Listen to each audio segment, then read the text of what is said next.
الحمد لله وكفى وسلام على عباده الذين اصطفى أما بعد قال النبي صلى الله عليه وآله وسلم السواك مطهرة للفم ومرضاة للرب او كما قال علیہ الصلوۃ والسلام۔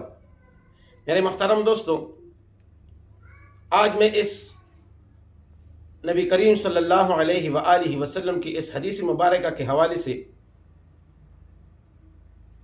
تین چار باتیں عرض کرنا چاہوں گا۔ حدیث کا ترجمہ، مسواک کی فضیلت، مسواک کرنے کا طریقہ اور مسواک کرتے وقت کی دعا۔ تو سب سے پہلے آپ صلی اللہ علیہ وآلہ وسلم نے فرمایا السواک مطہرۃ للفم، مسواک کرنا منہ کی صفائی کا ایک آلہ ہے، ومرضاۃ للرب، اور اللہ تعالیٰ کی رضامندی کا ایک سبب ہے، ایک ذریعہ ہے۔ تو آپ صلی اللہ علیہ وآلہ وسلم نے فرمایا کہ مسواک کرنا منہ کی صفائی کا سبب ہے اور اللہ تعالیٰ کی رضامندی کا سبب ہے۔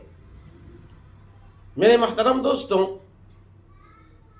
مسواک بظاہر تو یہ ایک لکڑی سے معلوم ہوتی ہے، لیکن آپ صلی اللہ علیہ وآلہ وسلم کی 40 سے زیادہ احادیث مبارکہ کے اندر مسواک کی فضیلت آئی ہے۔ علماء نے لکھا ہے کہ مسواک کی تقریباً 72 فائدے ہیں۔ علامہ طحاوی رحمۃ اللہ علیہ نے مسواک کے فائدے حضرت علی رضی اللہ تعالیٰ عنہ اور حضرت عبداللہ ابن عباس رضی اللہ تعالیٰ عنہما کے حوالے سے مختلف فائدے مسواک کی لکھے ہیں، جن میں سے چند میں ذکر کرنا چاہتا ہوں۔ مسواک کا ایک فائدہ یہ ہے کہ جو بندہ مسواک کرتا ہے، اللہ رب العزت اس کے مال کے اندر وسعت پیدا فرماتے ہیں۔ نمبر 2، مسواک کرنے سے سر درد دور ہو جاتا ہے۔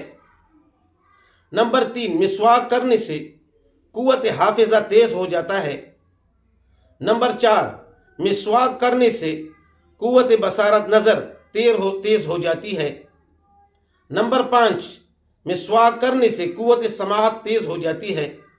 نمبر 6، مسواک کرنے سے بلغم دور ہو جاتی ہے۔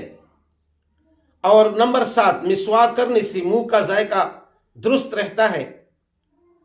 نمبر 7، اگر مسواک جیب کے اندر ہے۔ نمبر 8، اگر مسواک جیب کے اندر ہے، اسکیڈنٹ وغیرہ ہو جائے تو علماء نے لکھا ہے کہ ہڈی نہیں ٹوٹتی۔ نمبر 9، سب سے بڑا فائدہ مسواک کا یہ ہے کہ جو بندہ مسواک کرتا ہے ہمیشہ، تو موت کے وقت اس کو کلمہ شہادت نصیب ہوگا۔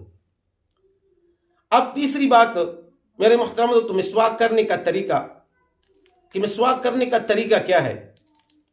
حضرت عبداللہ ابن عباس رضی اللہ تعالیٰ عنہما سے نقل کیا گیا ہے مسواک کرنے کا طریقہ۔ وہ فرماتے ہیں کہ مسواک اس طریقے سے کی جائے کہ جو موٹی انگلیاں یہ مسواک کو اوپر کی طرف، اور یہ جو چھوٹی انگلیاں یہ مسواک کی نیچے کی طرف، اور یہ 3 انگلیاں اوپر مسواک کی رہیں، اس طرح مسواک کو جو ہے نا وہ پکڑا جائے اور دائیں طرف سے مسواک کرنا شروع کر دے۔ یہ ہے مسواک کا طریقہ۔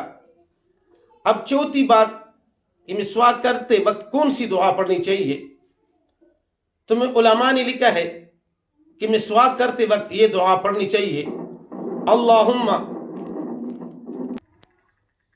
مسواک کرتے وقت یہ دعا پڑھنی چاہیے، اللہم طہر فمی ونور قلبی وطہر بدنی وحرم جسدی علی النار۔ تو یہ مسنون دعا ہے